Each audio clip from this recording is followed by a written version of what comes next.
Populiarumu internete žavisi vis daugiau žmonių. Anksčiau didžiausias troškimas buvo būti parodytam per televizorių, o dabar tai virto į begalinį troškimą būti populiariu internete. Gaila, tačiau kai kurie žmonės dėl to kartais pameta galvą ir socialinių tinklų populiarumui įgyti pasitelkia itin kvailus ir desperatiškus metodus. Būtent apie tokius jums šiandien ir papasakosiu.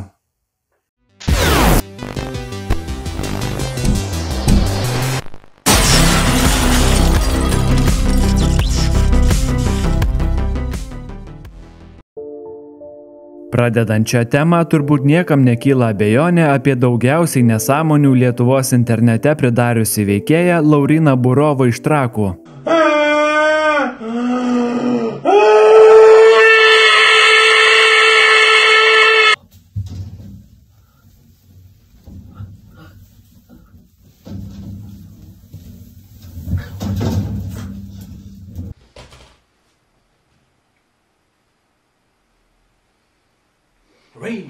Jį netgi galėjote pamatyti žiniose bei ne vienoje populistinėje televizijos laidoje. Jis Lietuvoje išgarsėjo gyvai uostydamas klijus, gerdamas aliejų, degindamas savo galvą ir kitaip save žalojantis. Daugam toks Lauryno elgesys gali priminti protiškai atsilikusi žmogų, tačiau jo veiksmai sąmoningi. Kitaip jis nebūtų įgijęs vairuotojo pažymėjimo, kuris reikalauja pažymos iš psichikos sveikatos centro. Tai indikuoja ir tai, jog šiuo metu jis studijuoja geriausioje Lietuvos mokymosi įstaigoje Vilniaus universitete. Todėl tikėtina, kad toks vyro elgesys tėra dėmesio troškimas, kurį lietuviai jam suteikė su kaupu.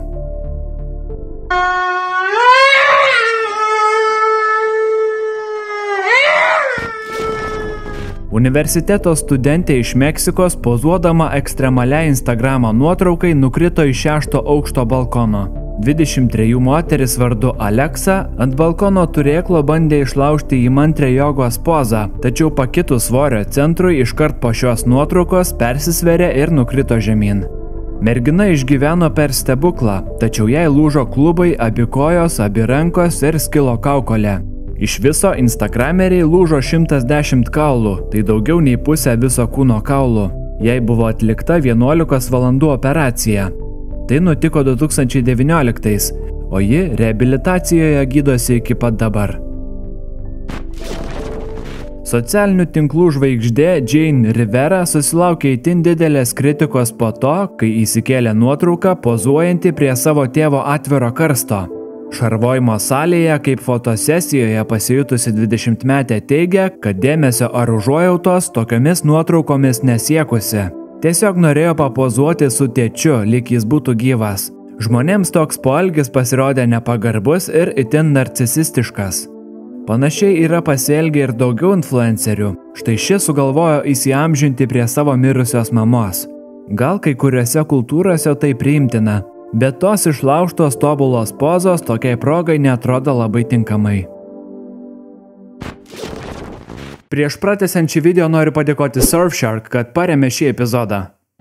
Internete kone kiekvienas puslapis ar programėlė seka viską, ką tu darai, ko ieškai, ką perki ir kur leidi savo laiką. Šiais laikais be VPN paslaugų neįsivaizduoju savo kasdienybės, nes nenoriu, kad mano informacija rinktų, turėtų ar pardavinėtų neaiškios kompanijos. Todėl naudoju Surfshark. Surfshark nukreipia tavo interneto ryšį per savo saugius serverius, o jūsų interneto tiekėjas ar svetainės, kuriuose lankotės, negali matyti ar rinkti informacijos apie jūs ir jūsų veiklą internete. Akimirksniu pakeitę savo IP adresą galite tapti Vokietijos, Amerikos ar kitų šalių vartotojais, kas yra naudinga, kai kažkoks turinys yra pasiekiamas ne visoms šalims. Pavyzdžiui, kai kurių Netflixo serialų ar filmų negalite matyti iš lietuviško IP adreso, tačiau įjungęs VPN visą tai gali atrakinti. Man tai padeda darant YouTube epizodus, nes labai daug svetainių ir straipsnių Europos vartotojams yra blokuojami, todėl be Surfshark negalėčiau jų skaityti ar jais pasiremti. Užsisakant paslaugą dabar su mano kodu LENTYNA gausite pirmus 3 mėnesius nemokamai ir net 83% nuolaidą. Apsaugokite savo duomenis, išvenkite potencialaus slaptažodžių ar elektroninio pašto duomenų nutekinimų ar tapatybės vagysčių. Taip pat DDoS atakų, hakerių ir kitų interneto blogybių.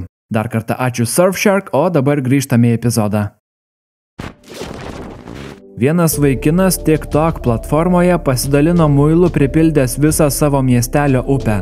Tekantis vanduo užputojo ir virto dideliu baltų burbulų debesimi.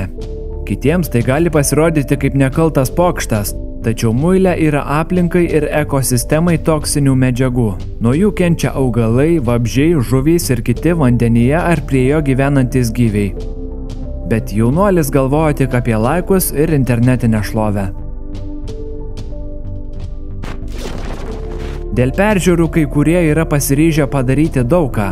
Šios paauglės viename Havajaus viešbutyje esančiame muziejuje sugriovė kruopščiai iš smėlio statytą skulptūrą. Neįsivaizduoju, kodėl tai galėtų būti juokinga, bet dvi besijuokiančios merginos besifilmuodamas nusprendė į skulptūrą mėtyti daiktus, o vėliau ir perlipti apsauginį bortelį. Panelės pagal apsaugos kamerų įrašą buvo surastos. Turbūt nekartą naršydami internete užtikote keistas gyvas video transliacijas ar įrašytus vaizdo įrašus su labai populiariu žanru ASMR. Pagal idėją tai yra žanras, kai turėtų būti transliuojami jaukus ir ausiai malonus garsai, kaip jūros ošimas, lietus, laužo garsai ir panašiai.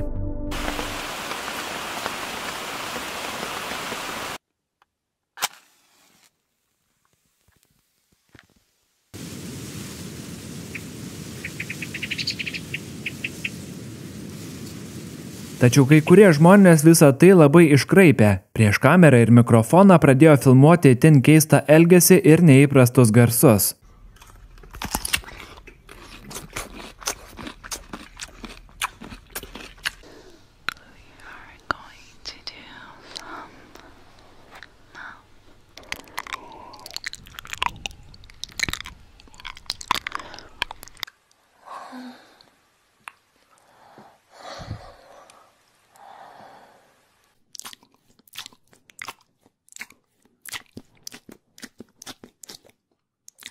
Bet žmonės tai žiūrėjo, visgi kažkas naujo, o atsiradus paklausai atsirado ir pasiūla.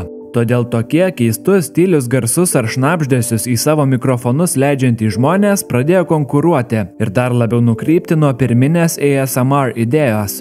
Dėl papildomų žiūrovų ar paspaudimų ėmė perlenkinėti lazdą, daužo ir gadina visokius daiktus, valgo dezodorantus, muilą, akmenis, stiklą ir kitus sveikatai pavojingus ir nevalgomus dalykus.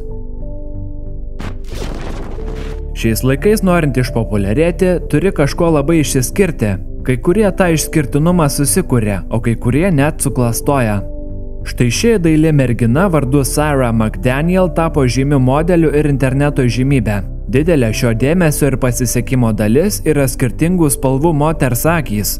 Ji teigia, kad turi įgimtą heterochromiją, kai žmogus gimsta su skirtingų spalvų akies rainelėmis.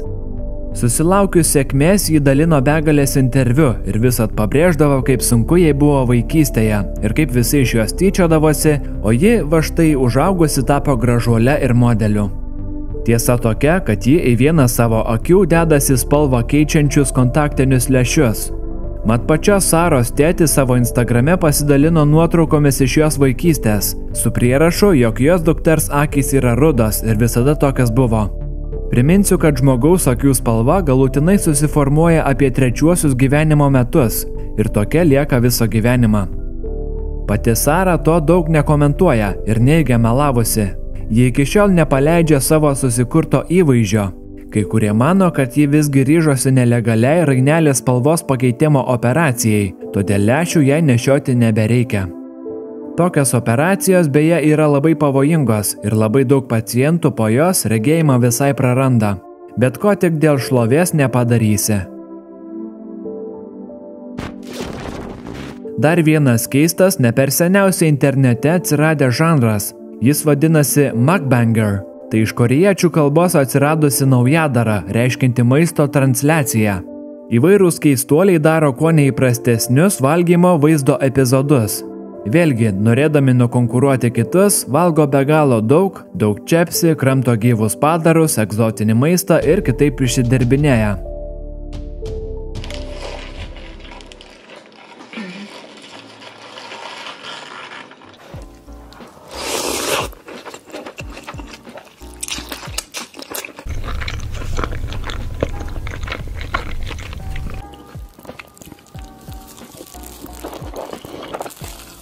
Tačiau vienas didžiausių keistuolių, YouTube'o sensacija tapęs vyras vardu Nicholas Perry, tai perkelia į kitą lygį.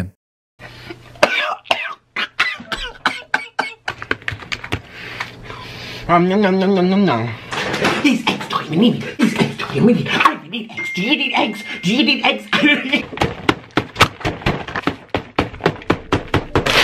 Jo slapyvardis yra Nikocado Avocado.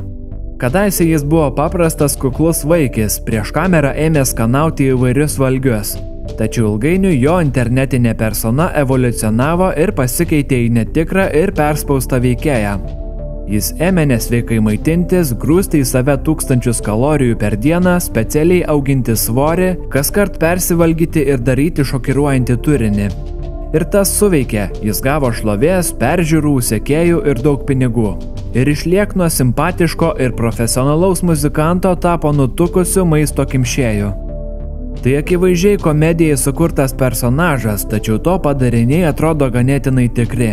O žmonės tiesiog stebi vyro nusivalgymą iki mirties. Ačiū, kad žiūrėjote. Komentaruose pasidalinkite savo įžvalgomis, galbūt aš kažko nepaminėjau, gal žinote daugiau lietuviškų pavyzdžių. Iki kito karto.